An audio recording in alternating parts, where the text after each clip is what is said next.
Okay, in this video, I'm going to talk with you about the physics of objects which follow circular orbits. We're going to start off by talking about objects which orbit the Earth, but then we're going to generalize and see that this really applies to anything which orbits in a circle. So it could be the Earth orbiting around the Sun, for example. Why don't we start off with a picture of the Earth, like so. And I'm going to imagine an experiment where somebody is going to stand in a tall tower, right?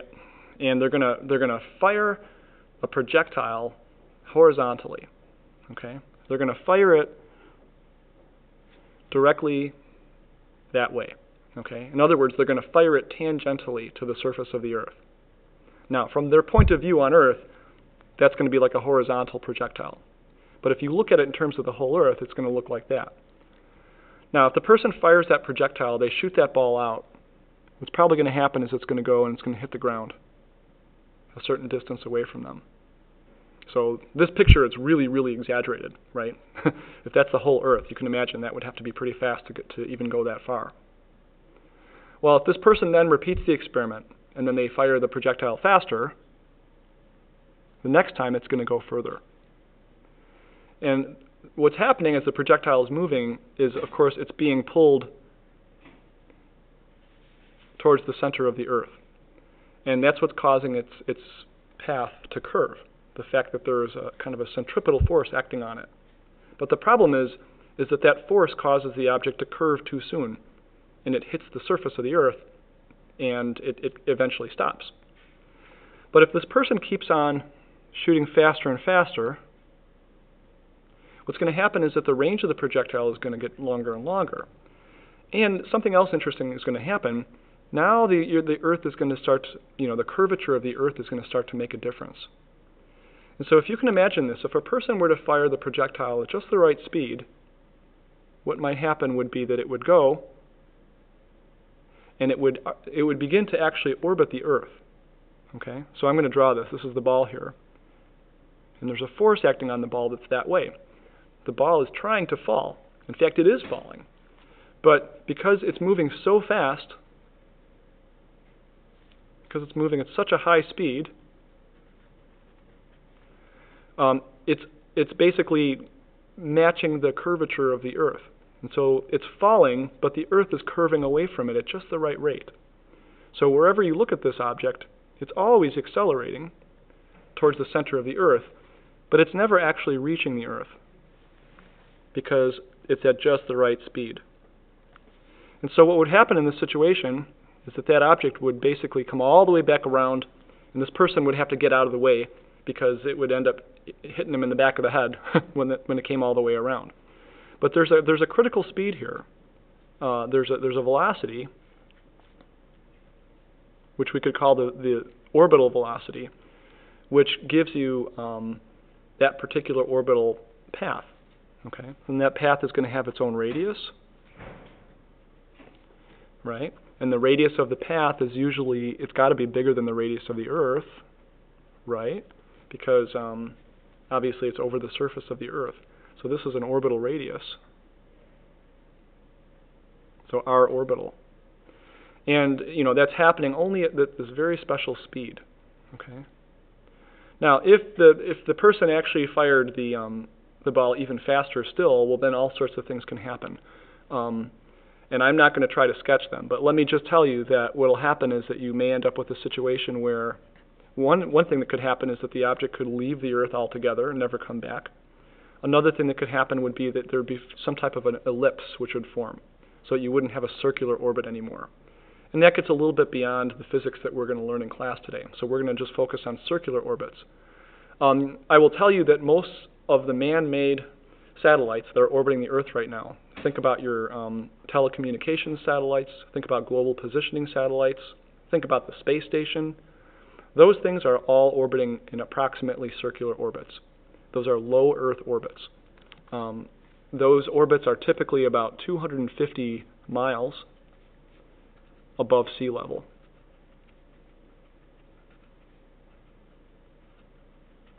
and many of them are, I should say. So the space station, the International Space Station, telecommunications satellites, some of them are there. GPS satellites are farther out. And there's a reason for that, which maybe we can talk about later. But GPS satellites are way out there. But the space station and smaller satellites are very close to the surface of the Earth. In fact, if you drew this to scale, they would almost be like right on the line for the Earth. They're very close. Okay, so now that we kind of hopefully get the physics of this, we're going to write down Newton's second law and see if we can figure out how fast these things have to travel to be in a circular orbit. So I'm going to write down Newton's second law. And this m that I have right here, I'm going to call this ms. And that's going to be where S stands for satellite. Right? So that's the thing that's in orbit. Okay? And so there is a net force that acts on that satellite. That's going to be your gravitational force. So this thing here is a satellite, and the gravitational force is acting on it. So what I'm going to do is the usual thing is I'm going to say, well, hey, this is a circular motion problem. I have a force attracting that satellite, and I know that the force is a gravitational force.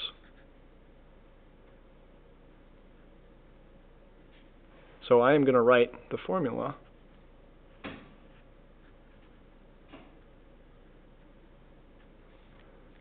using the law of universal gravitation. That's the force that I'm going to substitute for F net. There's only one, and that's it. Okay, so there's my formula. Big G times the mass of the Earth times the mass of the satellite divided by the radius of the orbit squared. Don't forget the square. And that is going to cause ma, or it's going to cause the acceleration. So that'll be the mass of the satellite times my acceleration. But in this case, this is a circular motion problem. So I can replace the acceleration with v squared over r. Okay? I'll give you a chance to write that down.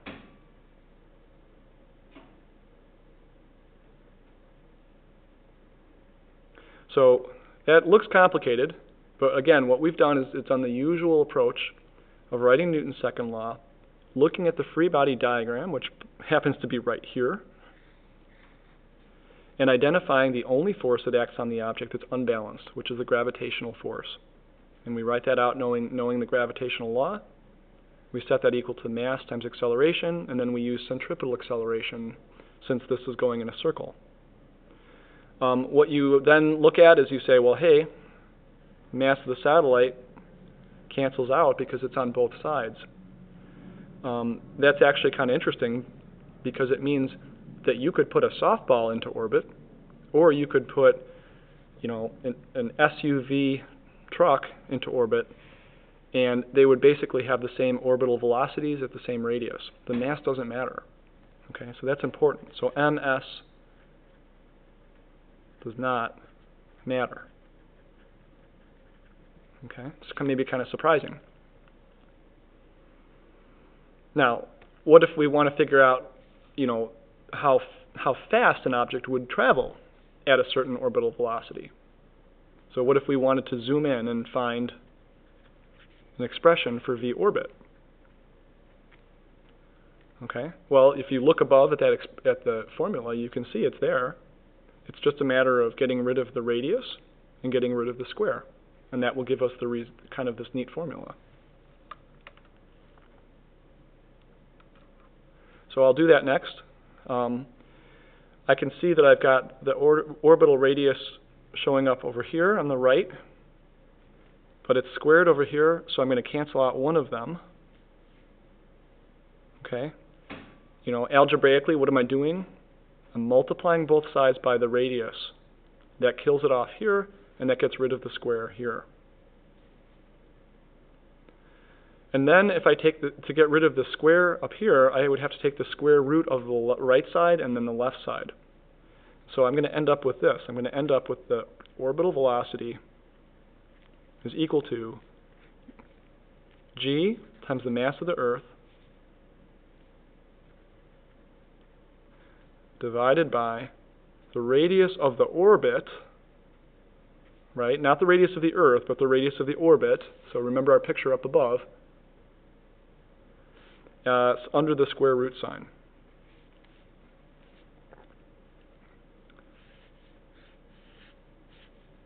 And that is the way that you can find the velocity for circular orbits. Okay? And that's a pretty handy formula. And let's note again that what does not show up in the formula is the mass of the satellite. That's not important. However, the mass of the Earth and the radius of the orbit are both important. Some trends that you could look at too would be that if, let's say that it's not the Earth, but it's something else. So if you have the mass of a planet, as the mass of the planet gets bigger, I hope you can see that the orbital velocity also will get bigger. But it gets bigger as the square root. Okay? So it's a direct proportion to the square root of the mass. Something you can think about. The other thing would be what happens if you make the orbital radius bigger. And I hope you can see that there's going to be an inverse type trend there. So that making the radius bigger means that the orbital velocity doesn't have to be so fast anymore. So if you've got a planet over here, for objects which are really close in orbiting, they're moving really fast. When the objects get further out,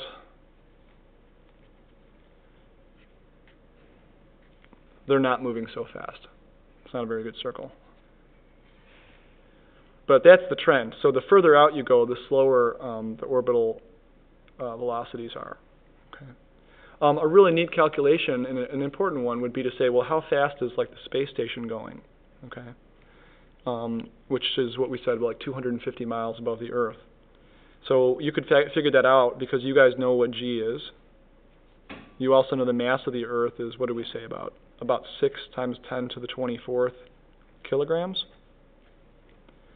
And then for the orbital radius, you could take, what do we say? It's 6.38 times 10 to the 6th meters, but you have to add to that the altitude of 250 miles. So I'm going to do a calculation here.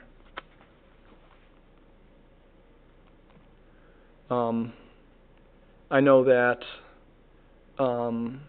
1 mile is about 1.6 kilometers. So if I have 250 miles times 1.6, that's going to be adding on about 400 kilometers, or 4 times 10 to the 5th meters. Okay? So that's your 250 miles.